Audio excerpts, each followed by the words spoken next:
decidir por quién votar. ¿Cómo se analiza este marketing político? Se habla de las encuestas, se habla de cómo presentarle incluso al candidato para venderle como un producto estratégico. ¿Qué decimos al respecto? Muy buenos días, bienvenido, ingeniero. Sí, buenos días a los radioescuchas de Extrema. Y efectivamente, en esta campaña electoral y en el marketing político, un poquito quiero analizar tres temitas que están relacionados. El primero es la reputación, ¿sí? Sea que hablemos de marketing político o que... no sé, ahí me escuchan bien. Estamos bien, excelente. Bien, sea que hablemos de un marketing político o de un marketing de productos, ¿no es cierto? Es importante preocuparnos de la reputación que tiene el producto o en este caso el candidato. Y esa reputación está relacionada primero con que se le conozca, ¿no es cierto? Y con qué se le asocia. A la larga, la marca es cómo nos referimos a un producto o a una persona cuando no está presente. O sea, qué opinamos de esa persona. Por eso es que muchas encuestadoras lo primero que preguntan es si conoce de tal candidato. Y luego la siguiente pregunta es cómo le relaciona, de manera favorable o desfavorable. Porque ahí comienzan a hacer las mediciones y la intención de voto. ¿Sí? Entonces lo primero es darse a conocer.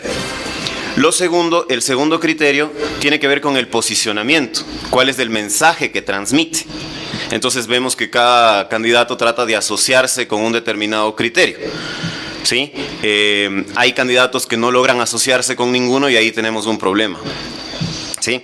Así es que la campaña se desarrolla en torno a un mensaje comunicacional para que el candidato se posicione con un determinado concepto. En otras palabras, por ejemplo, ya Topic se le identifica como el hombre que va a brindar seguridad, el Rambo ecuatoriano, dicen. Estamos hablando de otras personas que están ofreciendo, por ejemplo, Luisa González está hablando de que el asesor principal va a ser Rafael Correa, y entonces ella está anclada a lo que fue la gestión del expresidente Rafael Correa. Correcto, venimos de un proceso político histórico, ¿no es cierto?, en el cual hubo una figura muy fuerte y ese partido tiene un voto duro, entonces independientemente del candidato que coloquen, ese voto duro va a responder, y ya lo hemos visto que hace un mes esta candidata era prácticamente desconocida, por la gente, ¿no? No le relacionaban el nombre como una figura política, y actualmente está, sin embargo, primero en las encuestas, justamente por apalancarse en este mensaje del recuerdo de ese momento político histórico. Es la capacidad total de liderazgo de Rafael Correa, ¿no? Porque imagínese, como usted dice y reconoce, la mayor parte de ecuatorianos, hay gente que le sacó de la clandestinidad, que ni siquiera el común de los corrientes lo identificaba, y sin embargo le hizo asambleísta, le hizo alcalde, le hizo prefecto.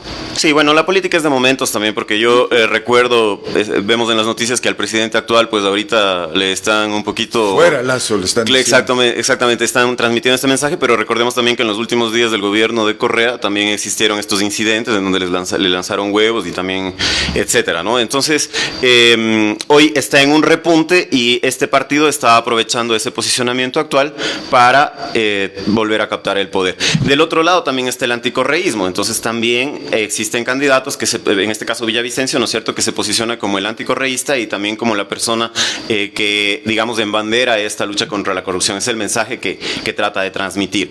Y así cada candidato se va posicionando en cierto mensaje con el fin de que se le asocie. Es decir, como usted dice, ¿no?, tal candidato representa la seguridad, o tal candidato representa la vuelta a un modelo anterior, o tal candidato representa lo opuesto a ese modelo y la lucha contra determinado tema. Y en ese sentido, este mensaje es el que se va un poquito expandiendo en la gente, ¿no? Se va transmitiendo de persona a persona. Pero, ingeniero, lo que no se explica a la gente es cómo Correa en este momento vendió e imprimió tanto su marca, la marca Correa, porque esa es la marca Correa.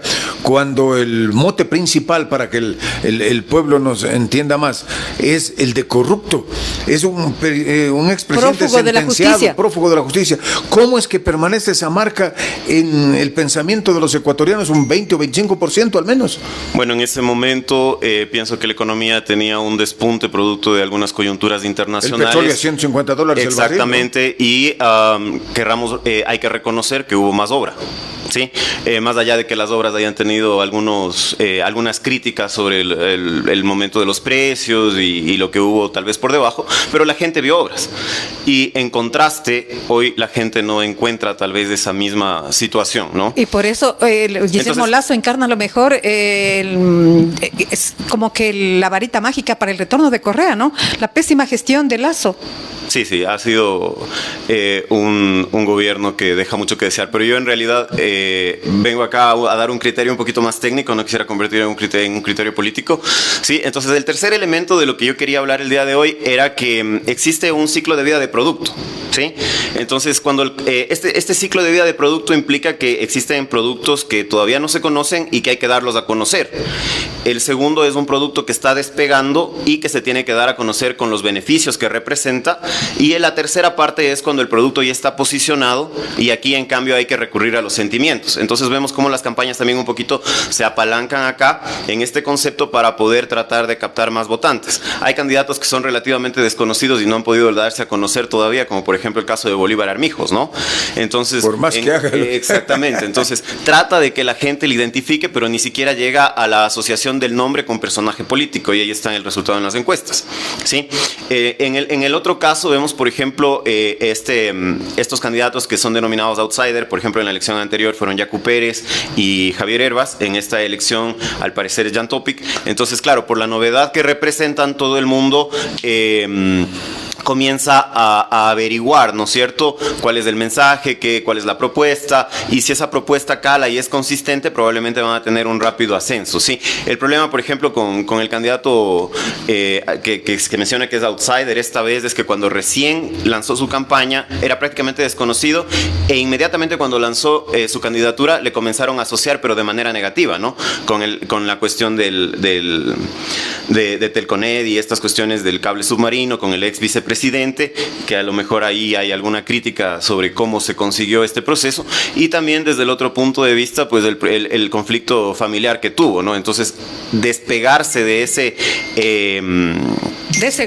golpe inicial también ha sido complicado para él, pero la coyuntura del país le permite ahora repuntar, porque al ser el candidato que tiene la asociación con la seguridad, entonces probablemente la gente comienza a volverle a ver como una opción. Sin embargo, ha tenido algún error en la campaña al tratar de, por captar el voto joven, ¿no es cierto?, consumir un porro de lo que sea CBD, sea marihuana, lo que sea, pero eso fue mal visto también por un sector de la población, porque puede decir, o sea, cómo es consistente el mensaje, el momento en el que por un lado dice luchar contra el narcotráfico y por el otro lado consume, ¿no? Entonces eso puede causar una dicotomía en el elector. Entonces la cuestión aquí es que tengan un mensaje que sea consistente en imagen, consistente en comunicación, consistente en las palabras que utiliza, para que efectivamente ese mensaje que estuvo pensado con la asociación que van a llevarle a él, al candidato, ¿no es cierto?, esta asociación marca producto o personaje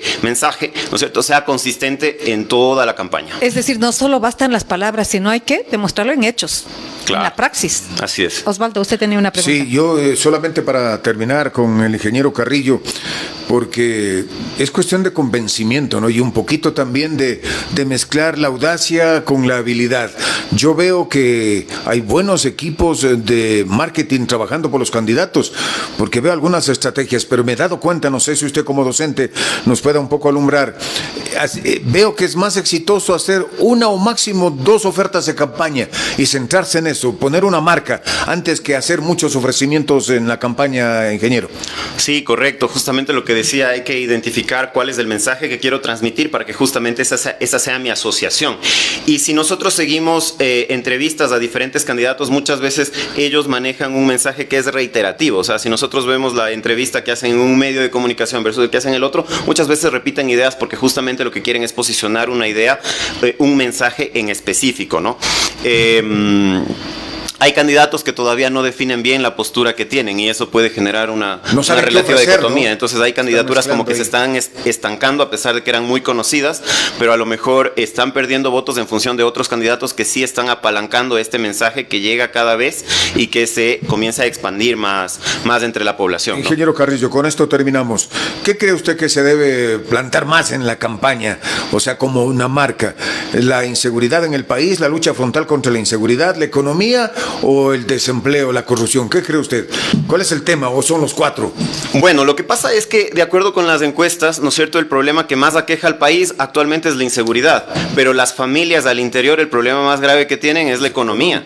Entonces tienen que trabajar en doble vía, porque el problema que se le critica mucho a algún candidato es que se enfoca mucho, en cambio, en el tema exclusivo de la seguridad, dejando de lado los otros temas. Así es que un candidato que quiera en realidad captar la intención de voto del ecuatoriano tiene que manejar estos dos mensajes, tanto la economía como la seguridad, porque y además los dos van de la mano, es decir, el uno tiene el génesis en el otro. La crisis económica también ha impulsado que muchos jóvenes dejen de estudiar, que muchos padres de familia no puedan enviar a sus hijos a las escuelas, que no tengan para llenar el refrigerador, y ese es el problema que siente el ecuatoriano día a día, ¿no? Sumado a, es decir, todos tenemos un familiar o un conocido que a lo mejor está atravesando por una dura crisis económica, no encuentra trabajo, no alcanza a pagar sus deudas, y ese es el conflicto que tenemos diario, y ese es el conflicto que tienen que solucionar a nivel político, a nivel macroeconómico, ¿sí? Pero además de eso también estamos viviendo un clima de inseguridad, ¿no es cierto?, en el cual, pues, como todos tenemos dispositivos inteligentes, pues las noticias nos llegan a cada momento sobre cómo se vive. El video que está ahorita circulando en Twitter, en X ahorita, sobre esta pareja que está en el auto y intempestivamente le abren la puerta, pues ha calado, ¿no es cierto? Porque a todos nos da miedo que comience a suceder eso en las calles. Ver la desesperación de la mujer, ¿no? Comenzar a gritar y todo. Exactamente, porque como que le coge una son segundos crisis que nerviosa. te cambian la vida y definitivamente nadie quiere estar expuesto a eso. Entonces queremos encontrar ese líder, ¿no es cierto?, que solucione a la vez ambas cosas. Entonces tiene que tener, por un lado, firmeza y decisión política, porque vemos cómo el actual gobierno, a pesar de tener recursos suficientes, no ejecuta los presupuestos por falta de decisión política, pero también tiene que tener la inteligencia para conservar la macroeconomía en unos niveles estables, porque a pesar de las quejas que pueda haber para este gobierno, pienso que también se ha mantenido a nivel macroeconómico, al menos, sí, una relativa estabilidad. Bueno, pero ahí sí, no por contradecirle, pero es que acaban de aprobar otro préstamo, o sea, pagamos 5,000 millones de dólares de la deuda, pero enseguida hacemos un crédito de igual, 5,000 millones de dólares. Entonces, es una especie de engaño que se le hace por mantener supuestamente saneadas las arcas fiscales.